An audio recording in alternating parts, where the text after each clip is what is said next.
मैं I coming sir? आइए।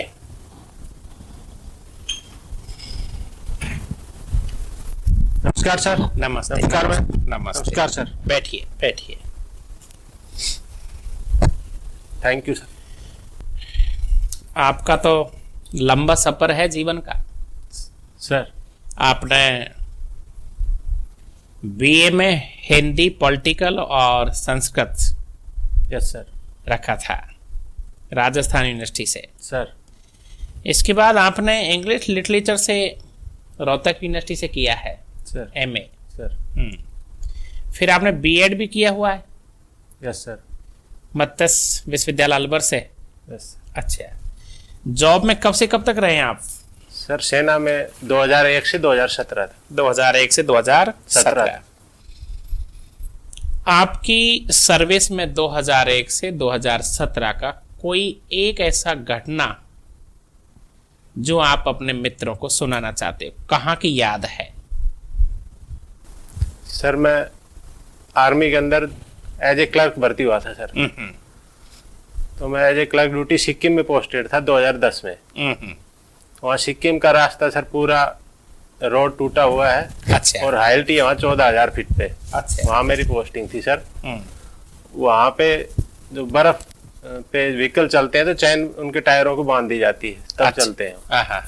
तो वहाँ पे ऐसे पहुँच जाते हैं तो बीच में वहाँ पे कोई नेटवर्क की सुविधा नहीं है। फोन करने के लिए थोड़ा नीचे आना पड़ता है। अच्छा। तो संडे को सबको गाड़ी में बिठा के थोड़ा नीचे लेके आते हैं। तो एक दिन ऐसे ही फोन करने के लिए आ रहे थे सर।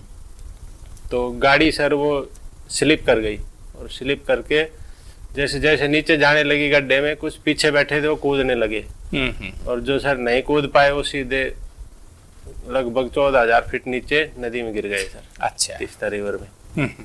चलिए, तो आपने संस्कृत विषय भी रखा है, तो कालिदास के बारे में आपको जानकारी है? सर कालिदास कौन से काल में था, किस राजवंश के समय हुआ था? कालिदास का सर मेरे को जो एक नाटक जो है अभिज्ञान शाकुंतलम, वो उसका सर जानकारी है। ऐसे ध्यान नहीं, कालिदास किसी राजा के दरबार का कवि था, विद्वान था। चलिए, तो कालिदास की जो किताब है, पुस्तक है, जैसे इनको हम 3 भागों में बांटते हैं सर। कौन कौन से? जैसे महाकाव्य है, नाटक है, गीतिकाव्य है सर। तो महाकाव्य कौन कौन से कालिदास के? रघुवंश है सर। अभिज्ञान शाकुंतलम क्या है? अभिज्ञान शाकुंतलम नाटक है सर। अच्छा, कोई ऐसा भी उन्होंने लिखा है कि जैसे आज तो पत्र अपन लिखते हैं या मोबाइल से सूचना देते हैं, उन्होंने बादलों के द्वारा संदेश भिजवाया था? Sir Meghadutam sir. मेघदूत। कोई क्या है ये घटना, जानते हो कुछ? सर इसमें बादलों के माध्यम से संदेश भिजवाया गया था, इसके माध्यम से इसके। अच्छा, चलो, तो आप ये बताइए, नीमराणा जो फोर्ट है सर अलवर में, जहाँ के आप रहने वाले हैं, उसकी विशेषता क्या है? सर नीमराणा किला पंचमहल के नाम से जाना जाता है सर। इसको 1100 ईस्वी में टोडरमल ने बनवाया था सर। अच्छा, टोडरमल कौन थे? टोडरमल नीम जो आमेर रियासत थी उसी के राजा थे, लेकिन नीमराणा में रहते थे सर। अच्छा अच्छा। और आपने मत्स्य यूनिवर्सिटी से बीएड किए, तो आप मत्स्य संघ के बारे में जानते हो? राजस्थान का जब एकीकरण हुआ था सर, बताएंगे? सर जब एकीकरण हुआ तो प्रथम चरण में मत्स्य संघ को मिलाया गया था 18 मार्च 1948 को। Very good. भारत और पाकिस्तान का जो विभाजन हुआ था सर, इस विभाजन का आपको दर्द है क्या? आप ऐसा फील करते हो कि हाँ विभाजन ठीक रहा, या आपके मन में ये ऐसा आता है कि सर विभाजन नहीं होता तो ठीक रहता? क्या कहना चाहते हो? सर ये दोनों तरफ से ठीक भी है, और अगर एक राष्ट्र रहता तो अच्छा भी रहता। अच्छा रहता। क्या कभी संभावना बनती है, अनेकों देश अलग अलग हुए थे, विभाजन हुआ था, यूरोप में भी हुआ था, बहुत सारी जगह फिर एक हो गए? सर फिलहाल परिस्थितियों को देखते हुए अभी तो संभावना नहीं बन रही, पर आगे कुछ प्रयास किए जाएं तो हो सकता है। अच्छा, ये अभी आपने नए हमले सुने होंगे, ड्रोन हमले। सर ये ड्रोन हमले क्या हैं? ड्रोन अनमैन्ड व्हीकल होता है सर, ड्रोन। तो इसके माध्यम से विस्फोटक सामग्री भेज दी जाती है और ये आसानी से कहीं भी छोटी दूरी से चलाया जा सकता है इसको। अच्छा। तो अभी पठानकोट, अभी जम्मू एयरबेस पे इसका अटैक हुआ है फिलहाल में। तो इसको देखते हुए अभी इसकी गाइडलाइन बनाई जा रही है आगे। मतलब ये ड्रोन हमला भारत में हुआ है, कहीं पहले इस तरह से और दूसरे देशों में हो चुके थे? सर इजराइल में काफी इसके हमले होते हैं। तो हमने कभी भारतीयों ने या सेना ने हमारे रक्षा कवच जो भी है उन्होंने सोच नहीं रखा था कि कभी भी हमारे ऊपर भी ड्रोन हमले हो सकते हैं?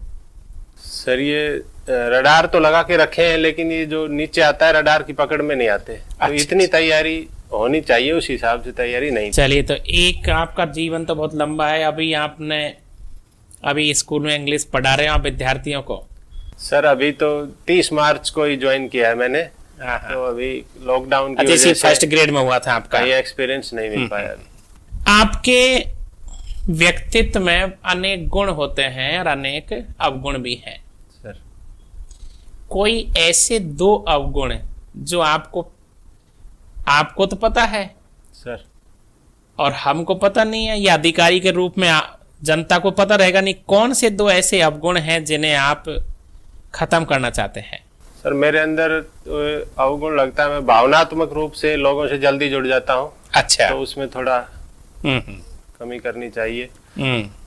और थोड़ा सर इंट्रोवर्ट हूँ मैं, अंतर्मुखी। तो क्या एक फौजी में, सेना में ये दोनों चीजें चलती है क्या? भावनात्मक तो हो ही नहीं सकता वहां पर। तो वहां पर तो इतना भावनात्मक नहीं होता, लेकिन साथ जो रहते हैं उनके साथ भावनात्मक जुड़ाव होता है सर। आपने कभी देशद्रोह और राजद्रोह शब्द सुने क्या? सर ये देशद्रोह और राजद्रोह अलग अलग है या एक ही है? सर राजद्रोह जो पुराने राजा रियासतें होती थी, तो उस प्राचीन भारत से राजद्रोह नाम चला आ रहा है। लेकिन अच्छा। अभी जब देश बनने के बाद देशद्रोह प्रचलन। क्या होता है ये देशद्रोह? सर देश की एकता और अखंडता को लेकर के जो भी आतंकवादी गतिविधियों में शामिल होता है, उस पर देशद्रोह के मुकदमे लगाए जा सकते हैं।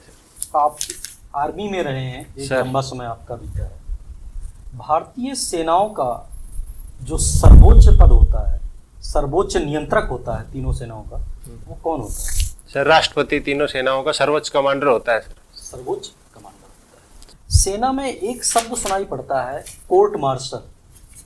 सर क्या है court martial? Court martial sir एक दंड का प्रावधान है। कोर्ट मार्शल अगर सेना में चोरी और काफी अपराध है, ऐसे चोरी, बलात्कार आदि अपराध है, तो ये ब्रिगेडियर को पावर होती है सर। एक ब्रिगेडियर के अंडर में 4 यूनिट होती है। तो अच्छा, अगर सेना ने कोर्ट मार्शल के द्वारा किसी को अपराधी सिद्ध कर दिया है, उसे दंड दे दिया है, तो इसे माफ करने की शक्ति किसे है? सर इसे राष्ट्रपति माफ कर सकते हैं। अच्छा, राष्ट्रपति को संविधान के किस अनुच्छेद में ये पावर दी गई है कि वो कोर्ट मार्शल पाए हुए व्यक्ति को, मतलब या नॉर्मल भी दोषी सिद्ध हुए व्यक्ति को माफ कर सकता है? अनुच्छेद 72 में सर राष्ट्रपति की पावर है माफ करने। अनुच्छेद 72 में।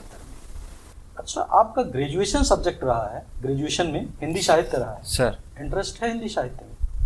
हिंदी साहित्य रहा है, लेकिन सर इतना इंटरेस्ट नहीं है। पहले किया था, काफी पहले। तो ये बताइए कि आपने कभी कोई नॉवेल जो हमारे रहे हैं कवि या उपन्यासकार, जैसे मुंशी प्रेमचंद, जयचंद, कभी किसी को पढ़ने का अवसर मिला था? मुंशी प्रेमचंद के पढ़े हैं सर। कौन सा नॉवेल? गोदान पढ़ा है सर। गोदान पढ़ा है सर। अच्छा, ये बताइए कि अभी जैसे आपने सुना होगा कि हमारे यहाँ जो सेना है उसमें एक सर्वोच्च पद बनाया गया है, मतलब तीनों सेनाओं को इक्विवेलेंट होता है, ठीक है? तो वो किसके इक्विवेलेंट होता है? सर सीडीएस का पद बनाया गया है। सीडीएस का पद बनाया गया है, तो वो आदमी के किसके इक्विवेलेंट बनाया गया है? सिविल सर्विसेज के सर। किसके? सिविल सर्विसेज नहीं, आर्मी में ही जैसे होती है, रैंक होती है ना, ब्रिगेडियर, लेफ्टिनेंट जनरल, तो ये किसके इक्विवेलेंट है? इसमें सर जनरल ही रहेंगे वो तो, लेकिन तीनों सेनाओं के जनरल से ऊपर रहेंगे वो सर। अच्छा, तीनों सेनाओं के जनरल से ऊपर रहेंगे, सर्वोच्च रहेंगे, ऊपर रहेंगे। तीनों को कोऑर्डिनेशन के लिए बनाया गया है। अच्छा, एक सामान्य सा है, 2 और 2 4 होते हैं, ट्रांसलेशन करना है सर 2 और 2 4 होते हैं, इसको ट्रांसलेट करिए। 2 और 2 makes 4। 2 और 2 makes 4। Dharmveer, yes ma'am. पहले बीए जिसमें Hindi, political science, Sanskrit, yes फिर एमए में इंग्लिश लिटरेचर ले लिया, पीछे के तीनों सब्जेक्ट छोड़ के न्यू, फिर BEd which is another a बिल्कुल डिफरेंट एजुकेशन। देन जॉब की बात करें तो पहले army, now post grade, and now you are looking for a new job of RAS. इतनी ज्यादा डाइवर्सिटी क्यों? चाहे वो एजुकेशन है, चाहे जॉब है, क्या ये मान लिया जाए कि आप एक जगह टिक कर नहीं रह सकते, या आप किसी एक लक्ष्य को, इसका तो ये मतलब हुआ अभी आप ये वाला करेंगे उसके बाद फिर कुछ नया, तो आप पे कैसे भरोसा किया जाए कि आप आगे कंसिस्ट कर पाएंगे इसी चीज को? मैंने आर्मी के बाद जो रिटायरमेंट लिया है वो आरएस की तैयारी के लिए लिया है, और मैं आरएस की तैयारी में ही जुटा हुआ था, तो बीच में बहुत लंबा खिंचता जा रहा था, तो एक विकल्प के तौर पे मैंने इसको, मतलब हम ये मान लें कि संकल्प में विकल्प आ गया था। हाँ, एक विकल्प तो के ये तो तौर पे अच्छी मैंने, चीज नहीं है विकल्प ढूंढना? जिस चीज के लिए आपने नौकरी छोड़ दी, रिटायरमेंट ले लिया 17 साल की जॉब से, उसके लिए मुझे तो नहीं समझ में आ रहा, मैं तो जस्टिफाई नहीं कर पा रही इस चीज को कि आपको सेलेक्ट करना चाहिए। मैम विकल्प तो जिंदगी में रखने चाहिए, तो इसलिए विकल्प मैंने रखा, और अभी अभी ये ज्वाइनिंग मिली है तो मैंने ले ली है। जब तक ये चलिए, ज्वाइनिंग, मतलब ये आपकी कैपेबिलिटी बताता है कि आप जहां भी जाएंगे वहां सेलेक्ट होंगे। बिल्कुल, तो इसके बाद आप आईएएस देंगे? ये तो आगे का मैं अभी नहीं कह सकता। अच्छा, एक बात बताइए, सेकंड पेपर में क्या क्या पढ़ा मेंस के? साइंस एंड टेक्नोलॉजी था मैम। साइंस एंड टेक्नोलॉजी था। हम पॉल्यूशन की बात करते हैं। What is this pollution means? पर्यावरण में मैम जो धुआं वगैरह होता है, जो व्हीकल्स है, वो पर्यावरण को प्रदूषित करता है, जिसमें कार्बन डाइऑक्साइड की मात्रा ज़्यादा बढ़ जाती है, और मोनोऑक्साइड अत्यधिक होने के कारण पर्यावरण में प्रदूषण फैलता है। बस यही पॉल्यूशन होता है? वाटर पॉल्यूशन, नॉइज पॉल्यूशन, ये पॉल्यूशंस में नहीं आते? कई प्रकार के नॉइज पॉल्यूशन पढ़ाए थे मैंने। नॉइज पॉल्यूशन को हम किस, उसमें जो हमारी यूनिट होती है नॉइज को नापने वाली, वो क्या होती है, किस में नापा जाता है ध्वनि को? सॉरी मैम, डेसिबल सुना होगा ना? हाँ, इतने डेसिबल में हाँ। आवाज। आपकी हॉबी क्या है? हॉबी मैम रेसलिंग मैच देखना मैम। देखना? हाँ, तो देखने से आप के मतलब हो जाता है? मैं ग्रामीण खेलना? क्षेत्र से आता हूँ मैम, और ग्रामीण में ये मिट्टी से जुड़ा हुआ खेल है, मैं इसको खेला भी है। उसके बाद मेरे को मौका नहीं मिला है खेलने का, क्योंकि मैं एज भर्ती हुआ। खेला है आपने? मैंने गांव में जो मेले होते हैं उनमें कुश्ती होती है मैम। तो इसके कुछ रूल्स रेगुलेशंस होते हैं? बिल्कुल रूल रेगुलेशन किस तरह से? जैसे इसका गद्दा होता है मैम, जो मैट होती है वो 9 मीटर व्यास होता है उसका, 30 फीट के लगभग, और इसके अंदर पहलवान फ्री स्टाइल कुश्ती है मैम ये। और जैसे कुश्ती करते हैं इसमें गर्दन मोड़ना, ये सब माइनस पॉइंट में जाता है, उंगली मोड़ देना, ये सब। आज तक कितने मैच जीते आपने? मैंने गांव में कुश्ती की है, उसमें से कुछ जीते हैं, कुछ हारे भी हैं। और देखे कितने होंगे अंदाज? देखे तो मैं बहुत देखता हूँ मैम, सभी के भी। प्रसिद्ध कोई पहलवान इन दिनों में चर्चा का विषय बना हुआ है? अभी सुशील कुमार जो ओलंपिक में मेडल लेके आ चुके हैं, वो अभी क्या जीता उन्होंने ओलंपिक में? गोल्ड या 2008 में सर वो कांस्य पदक जीता था उन्होंने, और 2012 में रजत पदक जीता था ओलंपिक में। अच्छा, अभी भारत में से कौन खिलाड़ी हैं जो ओलंपिक में जा रहे हैं पहलवान?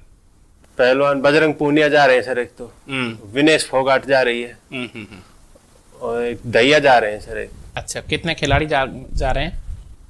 कुश्ती से सर 4 है। सबसे बढ़िया पहलवान आप कौन लगता है? मेरे को सर बजरंग पूनिया और विनेश फोगाट दोनों ही सर सबसे फेवरेट। चलो ऐसे काम करते हैं, फिर दारा सिंह के बारे में बताओ आप थोड़ा सा। Dara Singh free style wrestling में नहीं थे सर, वो प्रोफेशनल रेसलिंग में थे वो, लेकिन वो लंबे समय तक चैंपियन रहे थे सर। अच्छा, काफी लंबे समय तक कुश्ती की थी उसने। उन्होंने 58 ईयर तक। क्या वो प्रसिद्ध क्यों हुए इतने? भारत का हर व्यक्ति जानता है दारा सिंह। प्रसिद्धि कारण क्या है? कभी किसी से हारे नहीं क्या आज तक? वो अपनी चैंपियनशिप में नहीं आ रहे सर, जब तक चैंपियन एक भी मैच नहीं आ रहा उन्होंने सर। तो फिर उन्होंने कहीं कोई भारत के लिए अच्छे अच्छे मेडल जीते थे क्या? प्रोफेशनल रेसलिंग में जीते थे सर। लास्ट एक सवाल बताओगे, एक देश एक राशन कार्ड योजना क्या है? सर एक देश एक राशन कार्ड योजना के तहत कहीं भी हम देश के किसी भी स्टेट में राशन उठा सकते हैं। जैसे देश में कोई भी जॉब करने वाले कहीं भी मजदूर काम करते हैं, वो किसी भी स्टेट में अपना राशन ले सकते हैं। अच्छा। इससे एक रूपता आएगी और इसको डिजिटलाइजेशन में बढ़ावा मिलेगा। और इसकी एक सवाल और बताइए, ये क्या नाबालिग जो होते हैं ये भी अपराध कर सकते हैं क्या? अपराध सर कोई भी कर सकता है सर। तो फिर इनके अपराध भी करते हैं तो इनको कानून में छूट क्यों है? सर इनको सुधार गृह में भेजा जाता है, इनके पास अभी एक मौका दिया जाता है सर, जिंदगी की शुरुआत होती है तो इनको सुधारने के लिए, क्योंकि नाबालिग होते हैं सर, इतनी समझ नहीं होती है। अच्छा अच्छा, चलो ठीक, थैंक यू।